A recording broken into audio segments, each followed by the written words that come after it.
Good evening, everyone. Welcome to Club Live here on Club at 22, the Rangers podcast. We are live on YouTube and on Twitter.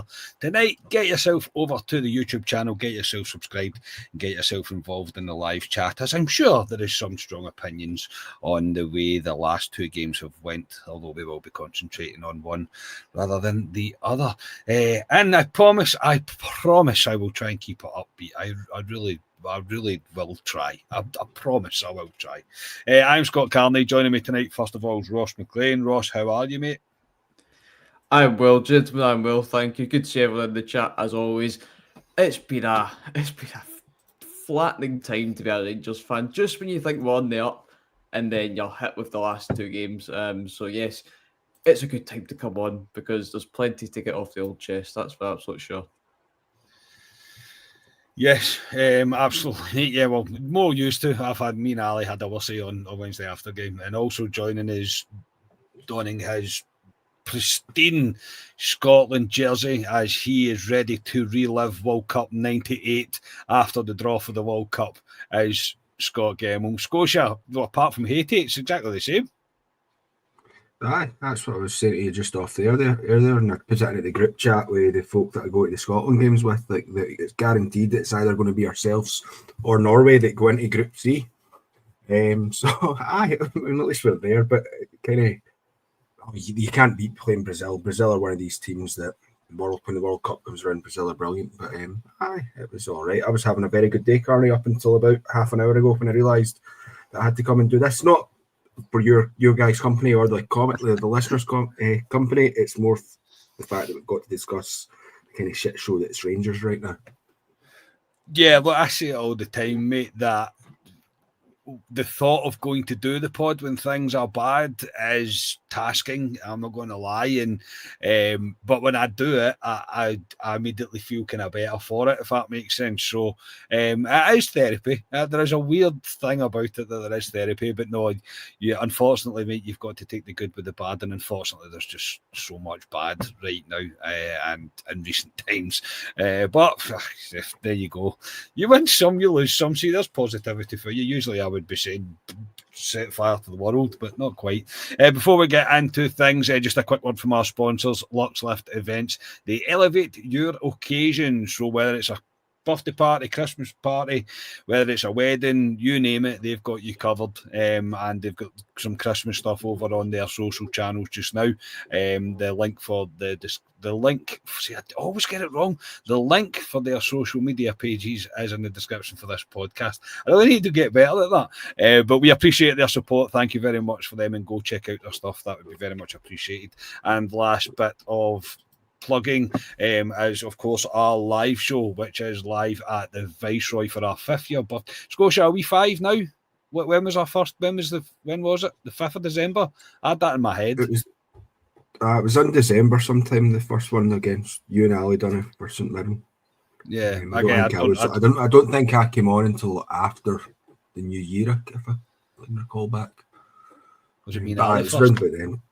Yeah, it was just you and Ali for the first couple, and then I maybe came on. It was maybe towards the tail end of December I came on. They're hilarious, by the way, they're for early episodes. If you've never listened to them, go back and listen. They are. You'll get a right laugh at them, honestly, you will. It does not sound like us. But yes, we are going to be live at the Viceroy for our 5th year anniversary show. We are very much looking forward to it. It will be on the 16th of January, Friday the 16th of January. We'll be on from about 7:30 to about 10ish. And yeah, we are very excited to be doing it in the pub that we are literally named after. Our name is pretty much on the wall in there. Genuinely, our name is pretty much on the wall in there. So please come along. No, not our name. The podcast name. Yes, the podcast name. Sorry, it's not our name. It's not got like Scotia, picture of Scotia. No, I don't mean that. I don't mean that, Carney. I was more meaning the fact that it's not the name's on the wall because of us. It's we're named after it because. Oh yes, well yeah. Well yes, exactly. Yes, it's it's very much. Scott from the pub is not putting anything to do with our name up anywhere because you would have to give us credit for that. Please do come along. Tickets are going very, very well. Like extremely well, better than I thought where they were going to go. And it's a small venue, so they're not limitless. So I can't stress enough, and I know I keep saying it, and I know it sounds like a sales plug, but it isn't. If you're wanting a ticket, please go get one so you're not disappointed, because they are going very fast. Yeah, we're very much looking forward to it. Tickets are £10. You can scan the QR code that will remain on the screen throughout the entirety of this podcast, or you can go to the link in the description for this podcast. Yeah, I can do that a bit better, but I think that's maybe because I've had time to get it right in my head and I don't follow my verbs. But generally looking forward to it. Hope you all can make it, and yeah, we promise it will be more entertaining than the last couple of games we've had to witness from Rangers. We do promise that. Plus, it'll be Ross's birthday, so you can buy him a water. It's the best birthday present you could ever ask for. So yes. Unfortunately, gentlemen, we need to start with I don't know. I mean, I've seen some people saying we were maybe a wee bit too harsh on Wednesday night with our reaction, Ali and I, but I was very much of the opinion that it was 2 points dropped. Ross, a game where, well, I'll just like you have your opinion on it, mate, and then we'll go into different avenues of the game, I suppose. So, what was your take on the proceedings on Wednesday night? You know, it was a drastic contrast for at one point the exact same as that Falkirk game. It was such a drastic contrast for me. We actually created quite a few chances. We were genuinely very, very good in attack. I thought, obviously, I say that, and there's still, you know, you're scratching your head that there's not a guy who can put a ball in the back of the net. But in terms of the chances we made, you can sit back at that game and go, you know what, made a few chances. At the end of the day, I'm a Rangers fan. I don't accept that. You know, 1 point dropped, well, 1 point taken out of you know, at the end of the day, 2 points taken out of 6. That's nowhere near it. That's nowhere near it at all. I know we're going through a rebuild, but that will never ever become the norm, and it shouldn't. So it's just utterly deflating, mate. But yes, you know, as I say, we did make the chances. You'd maybe argue that a draw is a fair result. At the same time, though, we did not help ourselves defensively. We are all over the place. There's times where we're just all at sea. And this is a defence, by the way, that you've got one of your centre halves who's going off to the AFCON. You've got the other centre halves who are still injured. Is it going to get much brighter from a defensive point of view before the turn of the new year? I hope so, but that's hope more than anything just now, because it's looking rather bleak. So yes, it's the glass half full side of me says yes, last minute winner, absolute limbs. But as I say, we're Rangers. I can't get used to that. I can't get used to saying, "Oh, a draw is fine." So very, very frustrating last two games after what looked like such a positive start for Danny Rowe.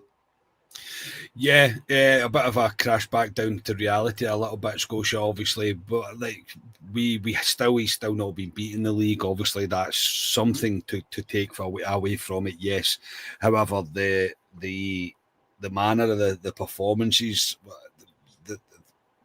we'd said that the game against Falkirk was kind of in the post. I didn't know what to expect against Dundee United, but the way that the game kind of panned out, I was like, yes, attackingly, there was much more intent. I'm not going to say that there wasn't. There was much more intent. I thought Rangers were much better creatively, but we still have no one, mate, that can really put the ball in the back of the net, and that's the biggest problem.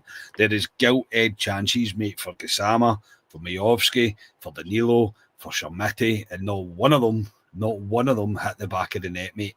And that's the biggest problem attackingly. We'll come to the defence in a minute. Yeah, I mean, I've not listened to yourself and Ali's reaction, but I was actually sitting there. What? Excuse me? Sorry. I'll tell you why. I was sitting there getting ready to come on and do it with you, and it got to like 2 minutes past, and I'm like, they should have surely recognised me. Then I checked my phone, and then I seen your message on the phone saying, I'll just do that with Ali the night, and I was like, oh, right, I should have looked at my phone then. Yeah, sorry, man. But it was that way because I was watching it in Premier Sports. I have to watch Premier Sports through like a streaming subscription on the internet, so it's always a wee bit behind. So I switched my phone kind of off because I didn't want any surprises. You didn't want Ali to ruin it for you. Didn't want Ali to ruin it for you, is what you're trying to say there. Yeah, and unfortunately, there was surprises. Not with this Rangers team, there wasn't. But no, I at that time after the game on Wednesday night, I was probably pretty fuming.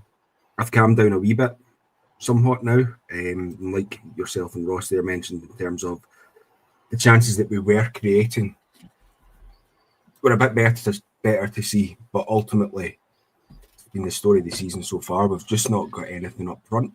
We spoke about it on Tuesday, Carney, but I think we're going to be continuing to speak about it until someone comes good, which, based on the evidence we've seen so far, doesn't look like it's happening, or until we get someone in the January transfer window, or if we give some other players an opportunity that may be able to do a job there in the interim before the transfer window comes along.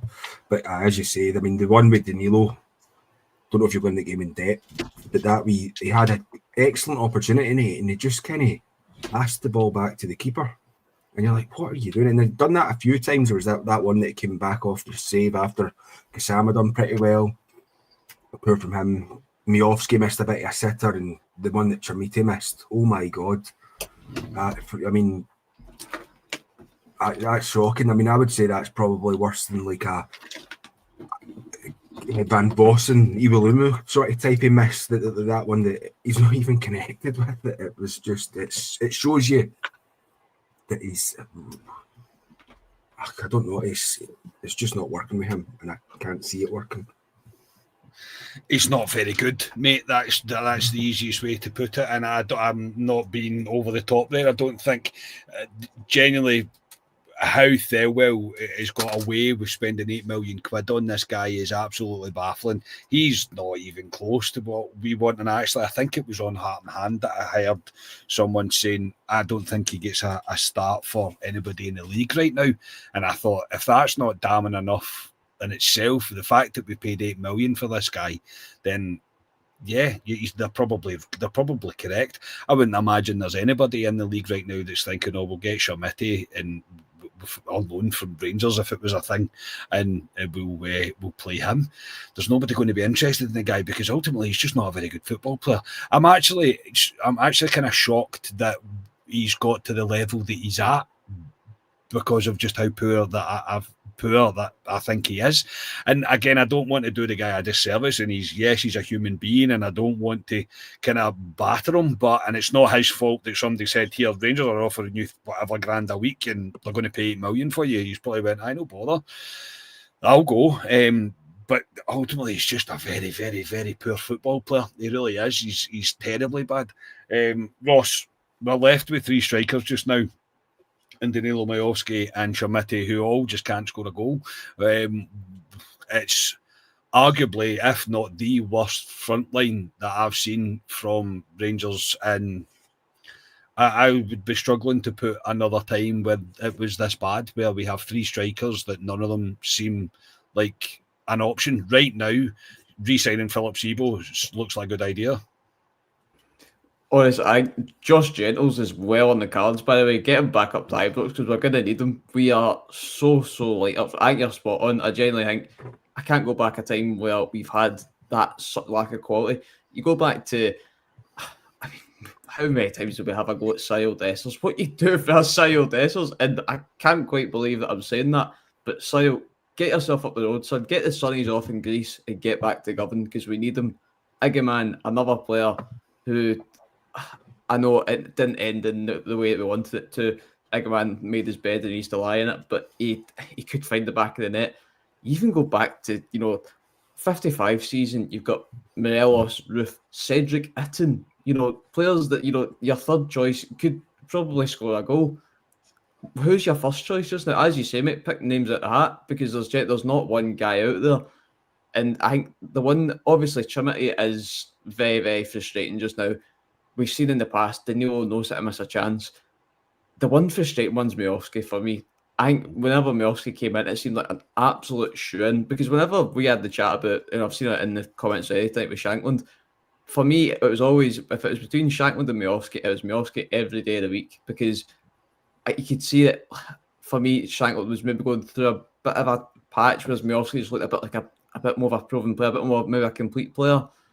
But whenever he came in, he's not really done it for me. I had that goal obviously away against Falkirk, other than that, there's not really been anything for me. You know, actually, I'll say when he came in for his debut in the Old Firm, I thought he looked good. I'll give him his due for that. But I'd hope for way more for a guy who, you know, Chimity will maybe get a wee bit of slack for the age it is and kind of acclimatising to life at Rangers.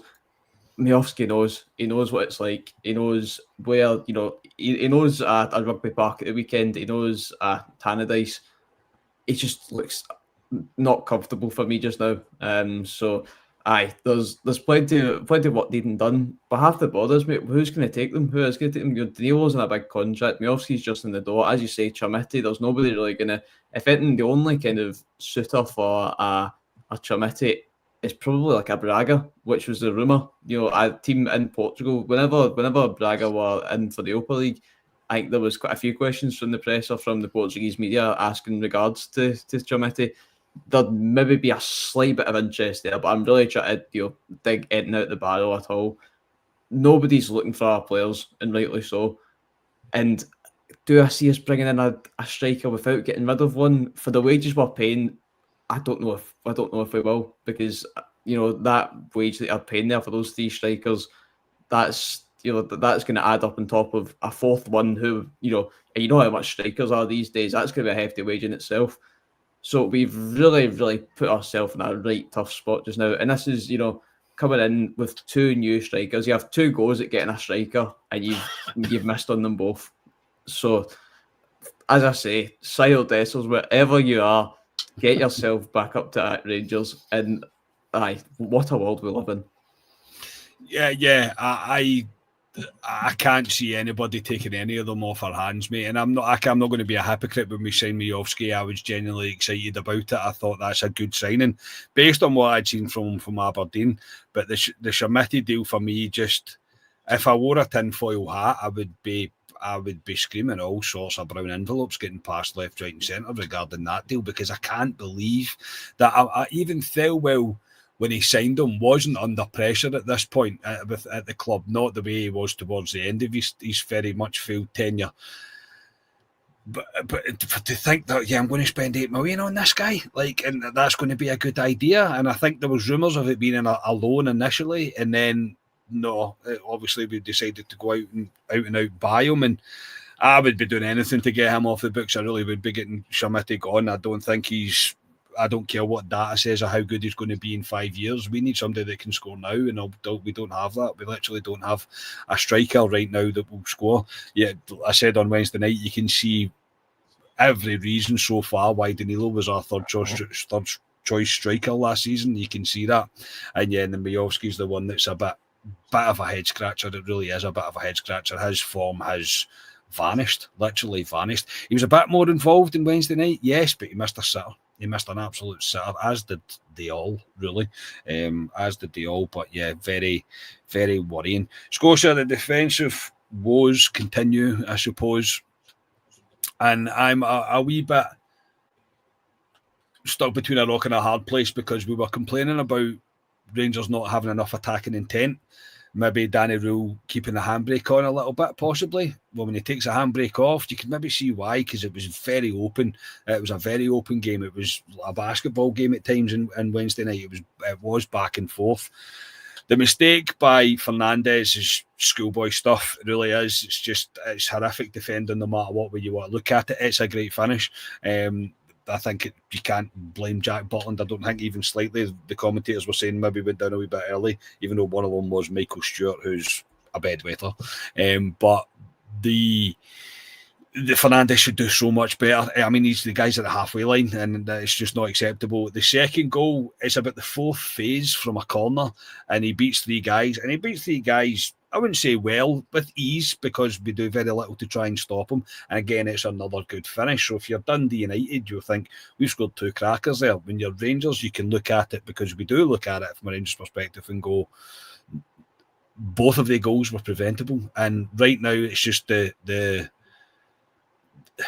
problems of this entire failed tenure from Stewart and Thelwell. All of it was on display on Wednesday night. Yeah, the defence, it always seems to be that when we concede, it's our own fault. On the first one, I've got to say Sapsford, I think it was that scored for Dundee United, does really well. He's got the pace, he's got the beating of Fernandes there, but the mistake that Fernandes initially makes gives him that wee bit of distance to be able to run the length of that half and then stick it away. But the second one, it's just switching off, I think, because we started the second half all right. We had a few chances. And I don't know if it just, the way games ebbs and flow, because what I would say about that game, it was very open.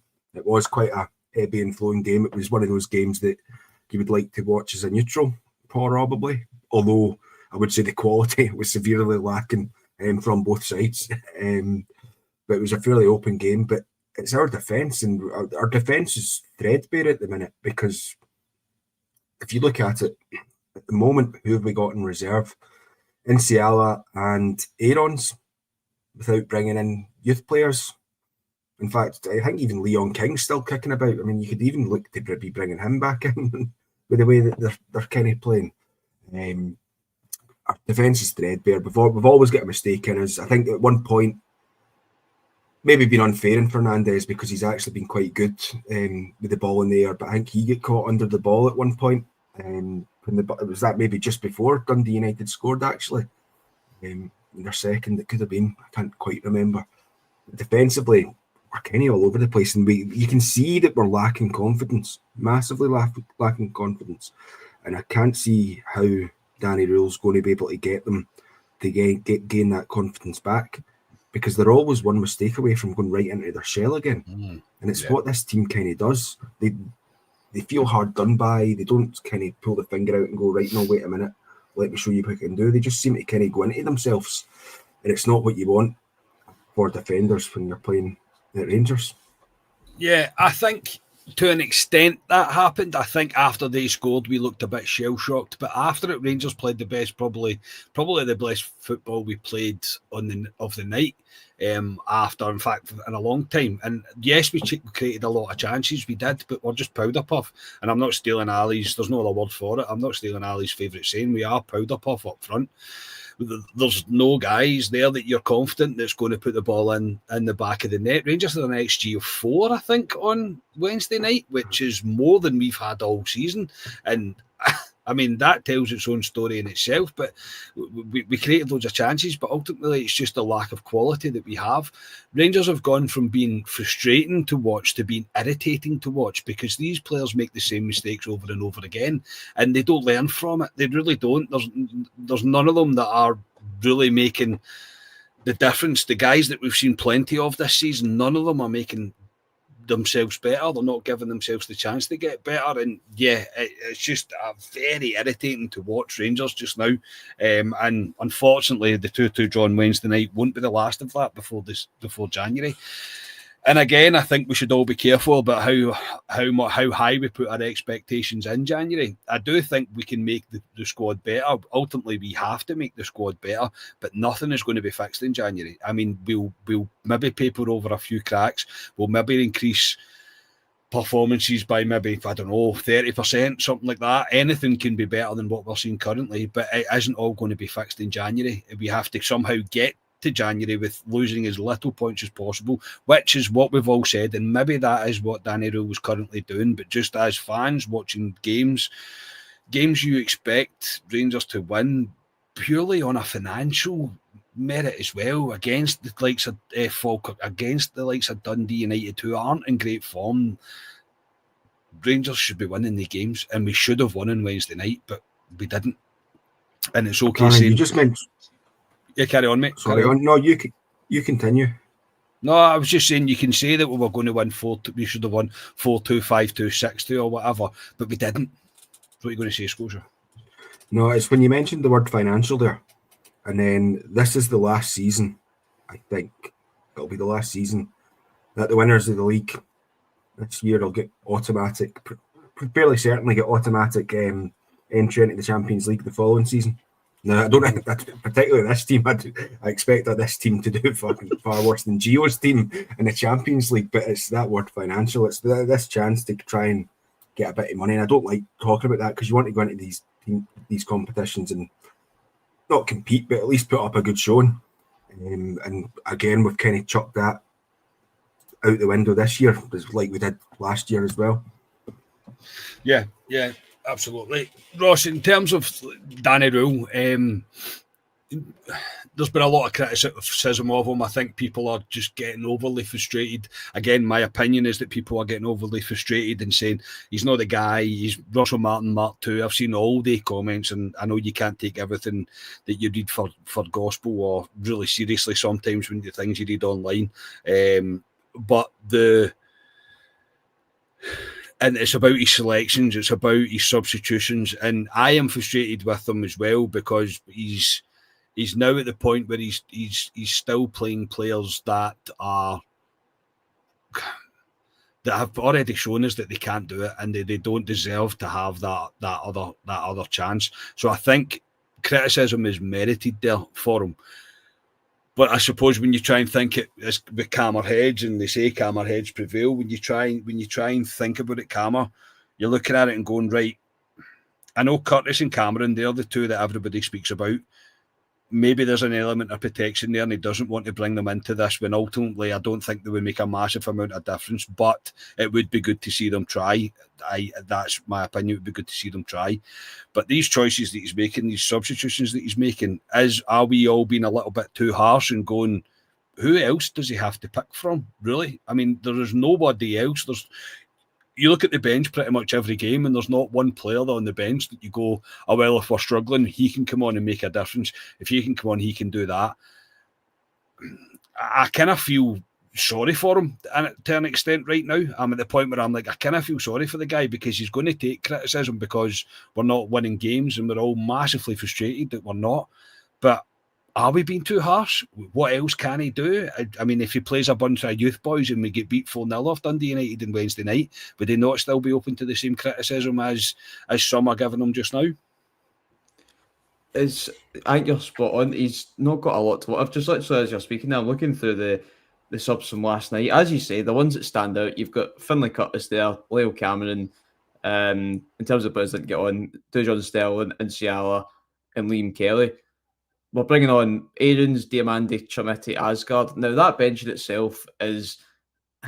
Some would actually look at it and say it's not too bad at all. But, Cameron's coming back from injury. Curtis, I don't know if Danny Rule understands how decent Curtis actually is, if that makes sense. Like, you almost need him to come on and have a bit of a game for him to go, right, okay, this guy's a bit of a player. But you're right, he's not got a lot to work with, because even when you look at it from another point of view, your players who do have that bit of flair, who can break the lines, as the saying goes, maybe like an Ant-Man or Mikey Moore, they're both injured. So what else has he got to do? Like, probably your best bet there is on Asgard. And that's just because of the position that he plays. Now, we all know that, unfortunately, Asgard hasn't hit the ground running. So for me, I can't give Danny Rule a lot of stick from that point of view. Don't get me wrong, like, I think there will come a time where that excuse, if you will go out the window. Say if Amour's back and that man's back, because there's still, pound for pound, we should be beating teams like a Dundee United, etc., a Falkirk, and that's with no disrespect as always.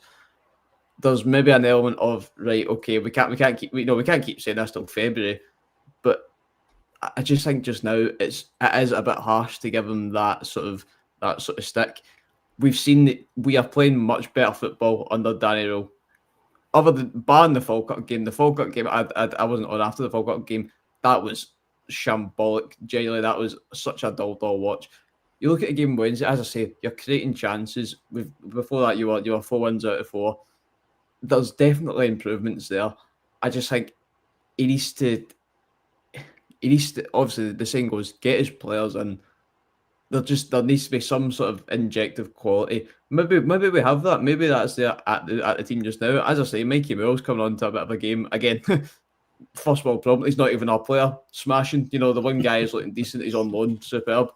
But you're waiting for something to click. These players, they're on a hefty wage for a good reason. They could be decent players. There's surely got to be a time where it's got to change. And that's, again, optimism is at its absolute highest, folks. I'm trying my best here. But you know what I mean? There must be some sort of turning point where, there will be a click. There will be a click. Daniel's getting his point across. We've started to get results. It's just now on to the players for me. The players need to act up now.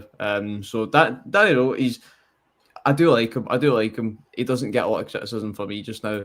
But as I say, if we're still in this situation in February, then that's when we could maybe start to get that question in. Yeah, Scotia as well. Curry said there, the league is done, so we need to start using players for next season. Again, the sentiment behind that, Curry, I agree. I don't think Rangers are anywhere near going to be competitive for the league title this season, not based on how I kind of expect the rest of December to go.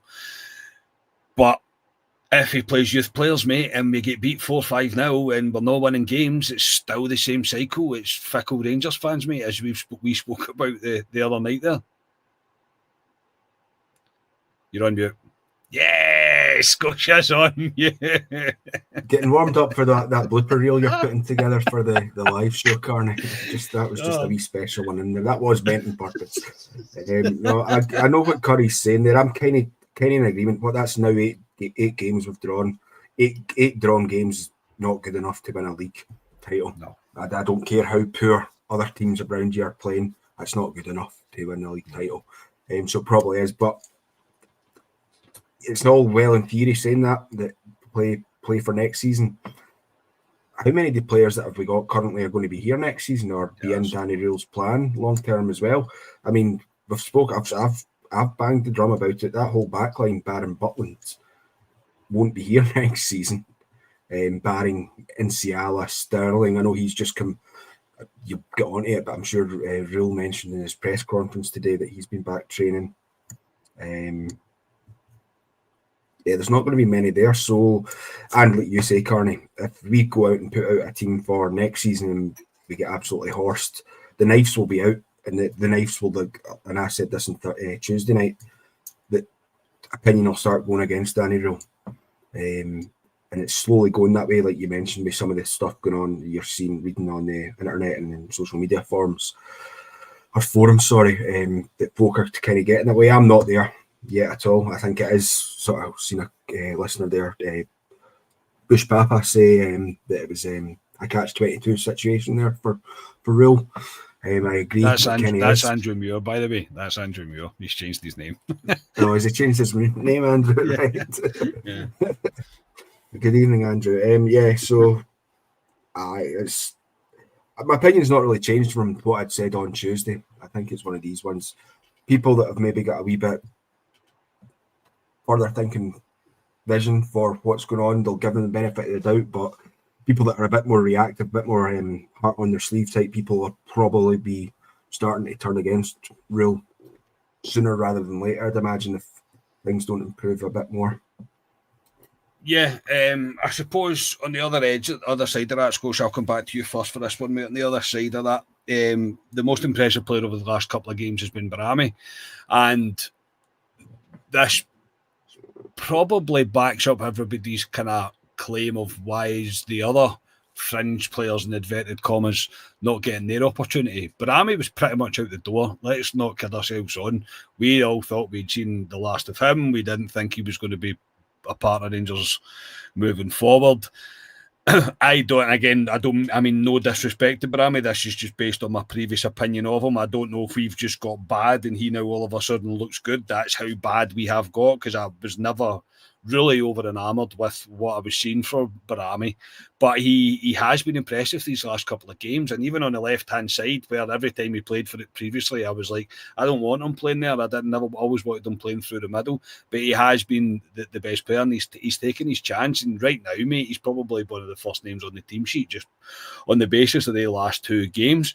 But is that a case in point that the fringe players do need to get a chance? I mean, Barron as well is another one I suppose you can fling into that. Like, he'd fell right down the pecking order, but all of a sudden again we would name him all in the midfield. I think pretty much everybody would name him in the midfield over Mohamed Diamande. So does Danny Rule now need to go, right, well, you've all had your chance, so the players like Cameron, Curtis, Enciala, even obviously Sterling looks like as soon as he's going to fit enough anyway, going to come straight back into things.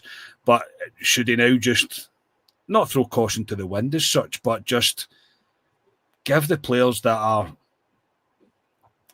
resting on their laurels right now, that know that they will get a shot every game. They know that they're going to get a game. Should they shake things up and go, well, I'm not really going to do that, and these guys are going to get a chance over you because right now you're not pulling your weight.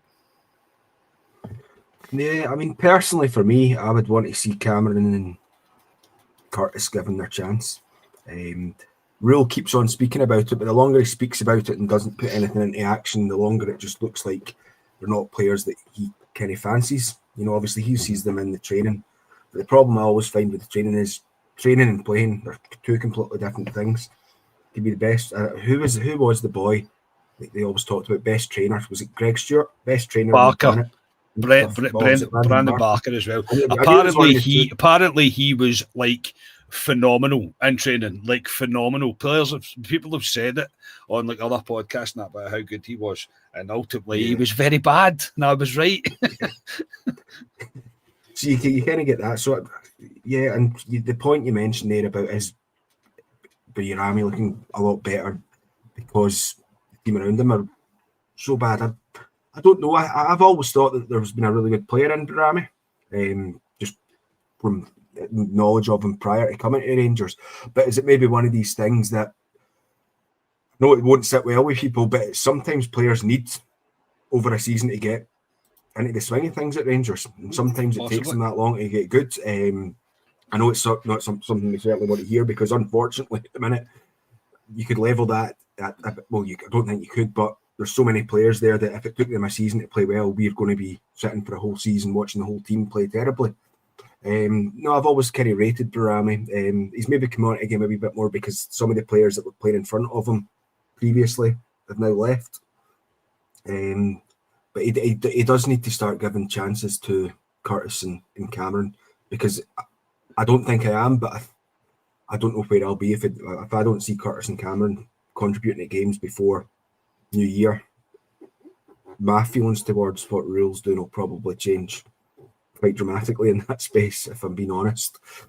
Because I'm not saying that they'll come in and be the answer, but they can't be worse than what we're witnessing. They deserve a chance now.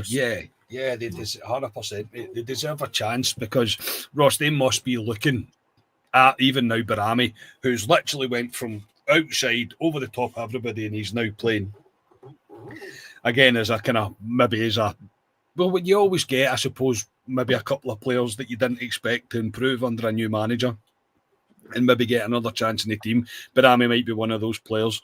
But he has been the most productive of the entire squad, the player in the squad over the last two games.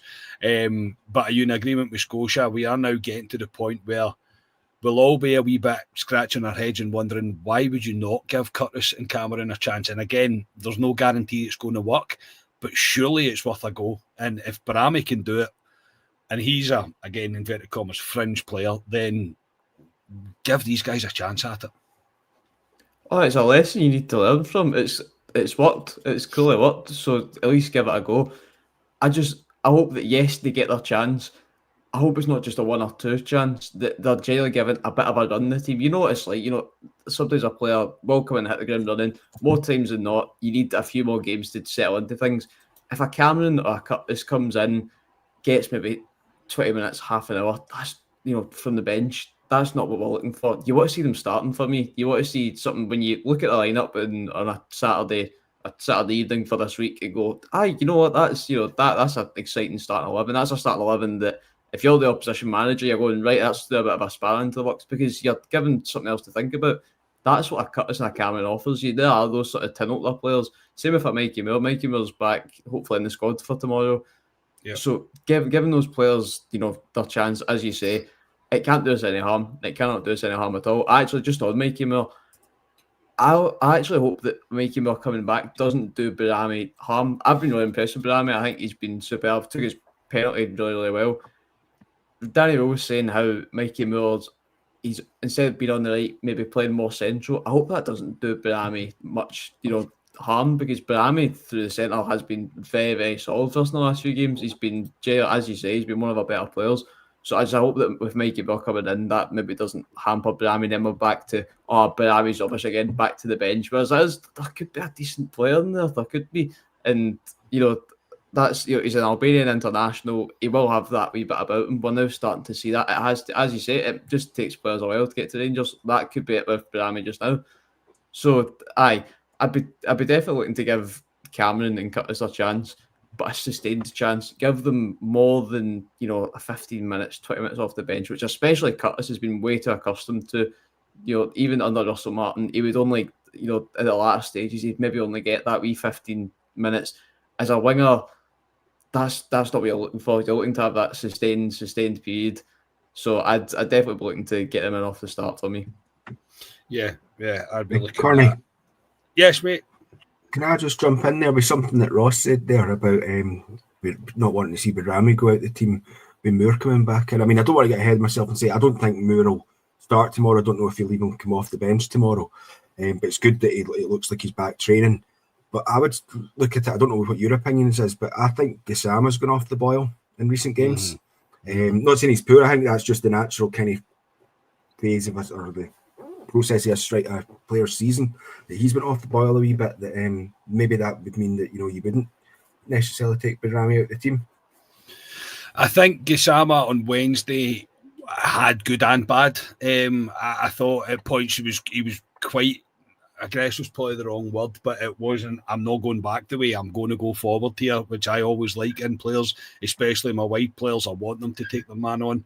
But ultimately, mate, he missed a sitter. I mean, do you know what I mean? Like he did. Like he hit the post from a yard out. It's harder to miss than score it. But I agree. He's one that I think he's one. I think, and again, you can at me in the chat for this if you like. I think he's one. I think Raskin's one. I thought Tav, who quite rightly got took off, was diabolical on Wednesday night.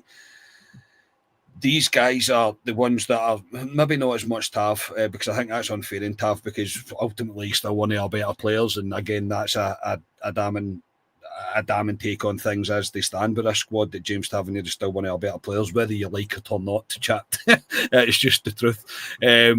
But Gassama, Raskin, none of them else are really popping into my head. But they two, Raskin and Gassama, are the two that they know they're guaranteed to start right now. And that would be interesting to see him shake things up a little bit there, and not start them, and just see if it gives them a bit up the backside. Raskin's playing things safe, in my opinion. So Raskin knows that he's going to be in the Belgian squad, isn't he? So he's quite happy just to kind of tick along and not make any glaring mistakes or anything of the likes. But Gassama, he's more cold than he is hot just now. Yeah, I'm not saying he's terrible, Carney. I'm just saying that I think it's one of these ones that he could maybe just do with a wee rest. Because I think we as fans, I think we all kind of put our eggs in his basket, because he was the only one providing any sort of form of entertainment for a large period of the season so far. If I seen 10 being Cameron tomorrow, and Bramy on the left and Curtis on the right, with one of the three plonkers up front, then honestly I would be absolutely fine with that. I generally would. I'd be like, brilliant, like let's go and give that a try, see if we can get anything going from them three playing in that the more attacking part of our attacking four in the front. So yeah, I would have nothing against that. I really wouldn't. Ross, I know you like Gassama, mate, I know you do, but he is hot and cold. Definitely at the moment he's hot and cold. I'd be looking to maybe put him on the bench for me. And I do think that could potentially do him good, because I just, again, refer back to Daniel today. He said that the left wing spot is very, very popular. A lot of players want to play the left. They can cut in on the right, score that, that wonder goal. That's, the left wing is a very favoured position. If Gassama can come on the left wing for a substitute, if you do start a Bramy at left wing, or a whoever at left wing and need to come off, that could actually give Gassama a chance to then be subbed on at left wing to play in that position. I don't know if he's going to get that from the start just now, because he seems to have nailed down that right wing spot. So I do think actually putting Gassama on the bench for a wee bit will potentially do him some good to then sub him on at left wing. I do feel for the guy, and obviously I have my Gassama tinted specs on. He does create quite a bit. you know, it was especially at the start of the game. He put a good ball into Barron. I think it was in the first half hour. He looks that bit lively that we've really lacked. But I do agree just now, even with my specs on, he needs to probably take that wee bit out of the team. And as we said, you have those options there. You do have that option there. That's a perfect chance to naturally put Bram in the left, put a Curtis in the right, etc. You know, think about it. If it Gisamo, you know, he has a good relationship with Danny Rowe, obviously managed it before. He'll get it. He'll understand it, you know, and obviously Danny Rowe will hopefully know how to manage him as well. There's that, you know, he's not going to go off in a huff. So I'd maybe while he can, before it gets to the stage of he's been off the boil for months and months and months because we haven't dropped him, given that wee time out the spotlight just now, so that when he comes back in, he's hopefully cementing that position there. Because, you know, if there's one thing that's going to get a strikers fit and firing, it's a guy who can put the ball into the box. Kasama, he can do that when he's on the boil. So give him a bit of a rest to hopefully get some form back. In Gisama's defence, I will say he's better on the left and we're persisting with him on the right. That is definitely a thing. In my opinion, he was asked that today by, I think it was Joshua Barry from Rangers Review that had asked, but not why you're playing him on the right, but we've seen Gisama playing on the left and the right, and you're kind of persisting with him on the right. And he said they had many options on the left, and I'm like, do we? Do we? Do we have many options on the left? Well, there you go. So, yeah, I think that was more of a way of Danny Rule saying, I'll play him when I want to play him. But I think we all agree, just stop playing the guy on the right. I think you would get much more from him on the left. But if he's going to persist with him on the right, then he's going to come open to some criticism if he's not. If he's more cold than he is hot, put it that way. If he's more cold than he is hot, but yes, we'll move on now. We'll finish up with the preview of the Kilmarnock game, which is at 8 o'clock tomorrow night. Yes, 8 o'clock. Now, I'm not sure if I've broke it to the missus yet. Then Saturday night she's going to need to sit and watch Rangers. I'm not really 100% sure how that one's going to go down. We'll need to wait and see. But yeah, 8 o'clock tomorrow night against Kilmarnock. Kilmarnock are currently sitting 9th in the league with 12 points. They have won 2, lost 7, and drawn 6 their last games. Where, of course, the one each draw with Hearts midweek as Hearts can continue their tumble from recovering from their nosebleed after being that high up the table, so they're coming back to the pack at a rapid rate. They previously drew 1 each with Dundee United, were beat 3-1 at home off Motherwell, and the game before that they were beat 4-0 at Parkhead from the team across the city. Scotia, but the pressure, Sterling won't be this tomorrow night due to the pitch. That in itself, again, we've been over this a million times. We shouldn't be playing on plastic pitches in the top flight in Scotland, but yet here we are again. But he won't be this tomorrow night. Mikey Moore, as you mentioned, back in the squad, just taking the main bits from the kind of presser there. But that's pretty much it. There's no real update from that.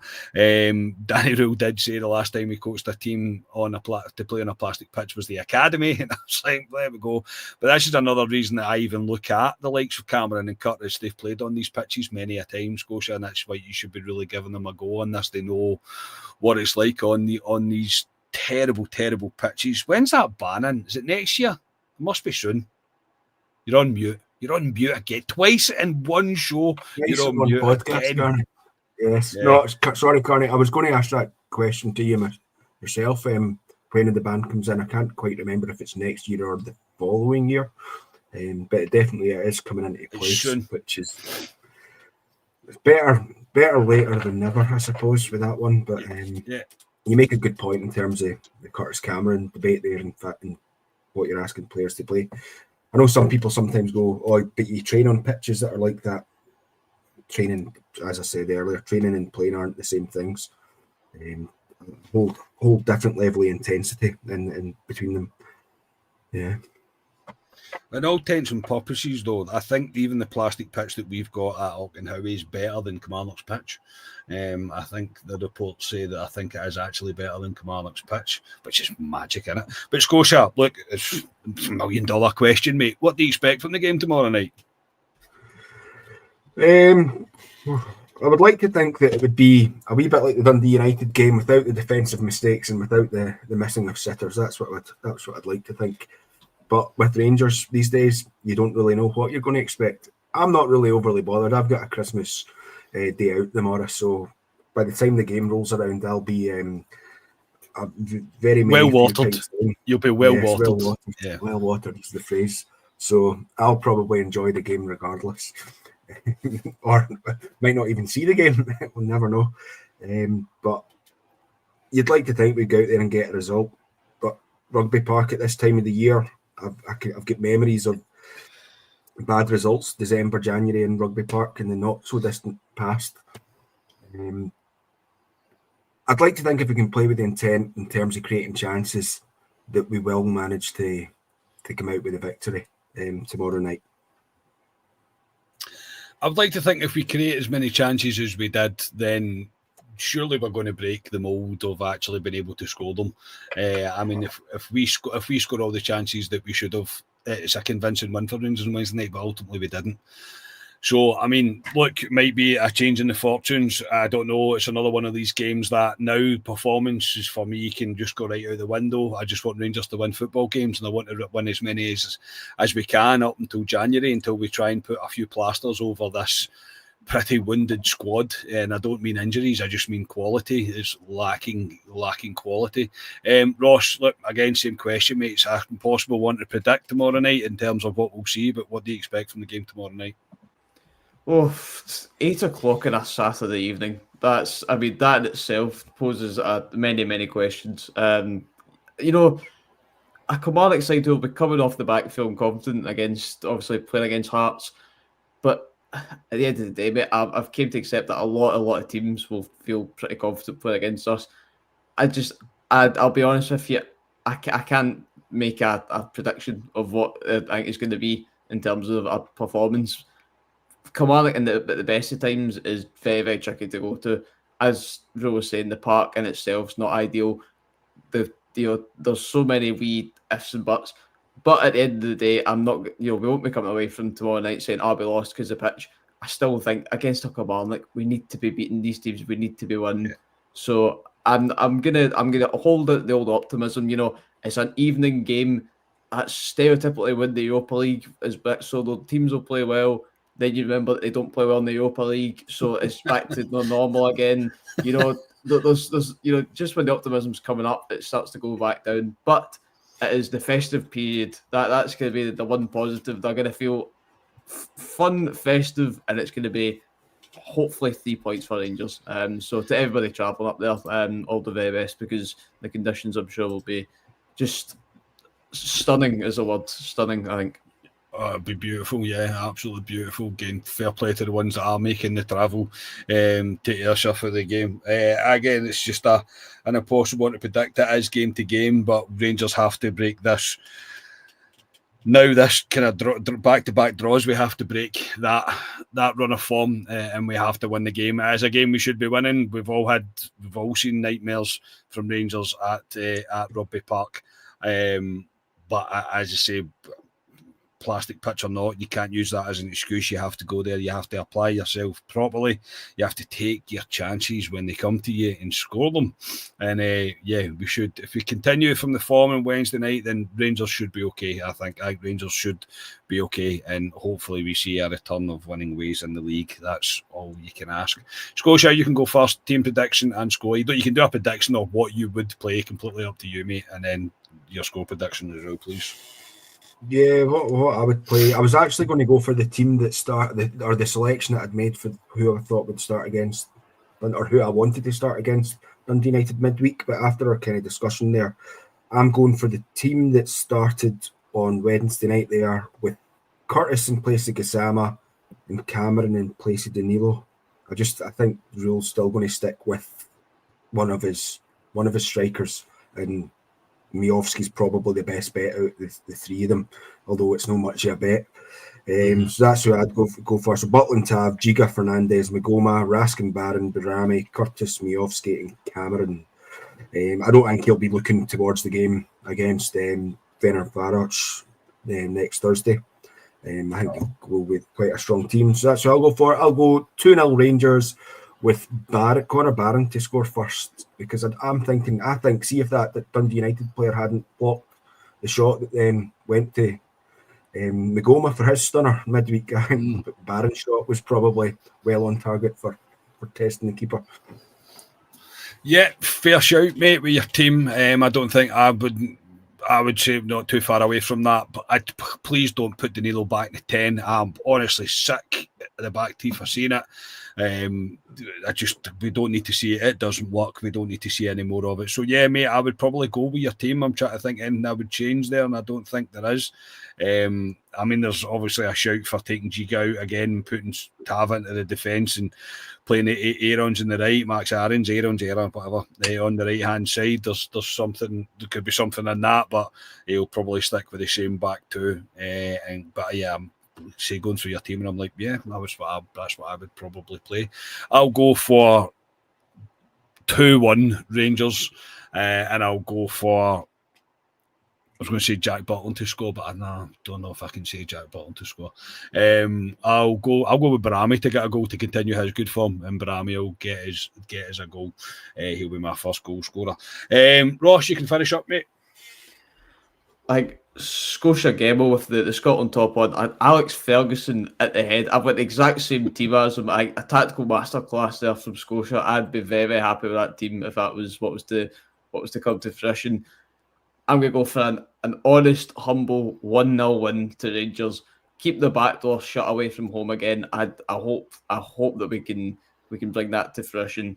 My only kind of concern would be, I don't obviously mentioned with the plastic park and keeping Sterling, making sure that he's all right. Would they fling in a Cameron straight away after an injury at a rugby park? I'd love to. I love to, because he's one of these players that, as we say, he's well aware that the plastic parks are a thing in Rangers, and the Rangers, kind of lifestyle, not just things in the academy. So I can definitely, it would make sense if Cameron gets the start.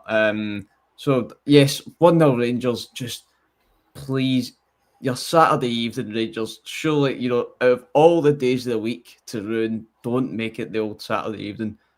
So yes, looking forward to it as one way to put it. I would say that's the most honest answer, mate. I wouldn't lie. But we shall see what happens. I can't say I'm looking forward to it, but I hope Rangers prove me wrong, and I should have been looking forward to it. That's as nice as I can be to Rangers regarding the game tomorrow night. But yeah, Rangers just win. Absolutely, please just win.